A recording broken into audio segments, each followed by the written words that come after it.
దేవుడైనటువంటి యేసుక్రీస్తు సంఘాన్ని అపొస్తలుడైనటువంటి సౌలు పౌలుగా ఉన్నప్పుడు హింసిస్తున్న సమయంలో దమస్కుకి వెళ్ళే మార్గంలో దేవుడే ఆయనకు ప్రత్యక్షమయ్యి సౌలుగా ఉన్నటువంటి ఆయన పేరును పౌలుగా మార్చి ఆయనకు నూతన జీవితాన్ని ఇచ్చాడు. అది అసలైనటువంటి జన్మ. దేవునికి స్తోత్రం కలుగును గాక. హల్లెలూయా. అదే విధంగా సువార్తల్లో గనక మనం డెప్త్ గా పరిశీలించినట్లయితే పేతురుని దేవుడు సీమోను అని చాలాసార్లు సంబోధించి తర్వాత నీవు కేఫా అని పిలువబడదువు. పేతురు ఇక నీవు సీమోనుగా కాదు, కేఫాలాగా, బండలాగా, స్థిరమైనటువంటి రాయిలాగా ఉంటావని పేతురుని జీవితాన్ని మార్చి తన స్థానాన్ని పేతురుతో భర్తీ చేసినటువంటి దేవుడు. దేవునికి స్తోత్రం కలుగును గాక. హల్లెలూయా. యేసుక్రీస్తు చనిపోయిన తర్వాత సంఘానికి నాయకుడు ఎవరు? పేతురు.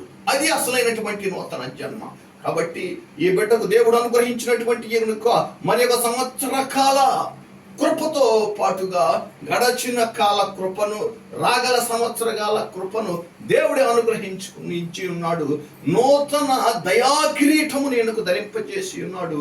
అబ్రహాము లాగా, యాకోబు లాగా, అదే విధంగా పౌలు గారిలాగా, పేతురులాగా నూతనమైనటువంటి జీవన విధానముల ద్వారా దేవునిలోకి లోతైనటువంటి అనుభవం కలిగి బిడ్డ జీవించాలని ఆ కుటుంబీకుల తల్లిదండ్రులకు, సహోదరునికి, అదే విధంగా మనకి రక్త సంబంధికులకును, తాత ముత్తవలకును, అన్నదమ్ములు, అక్కచెల్లి అందరికి కూడా దేవుని కృప సమాధానములు అనుగ్రహించాలని కోరుకుంటూ జన్మదిన వేడుకలు జరుపుకోవటానికి మనం ముందుకెళ్ళవలసిందిగా ప్రభువైన యేసుక్రీస్తు నామములో మనం చేస్తున్నాం. అదేవిధంగా బిడ్డలు తీసుకొచ్చినటువంటి పలహారాన్ని బట్టి కూడా అదే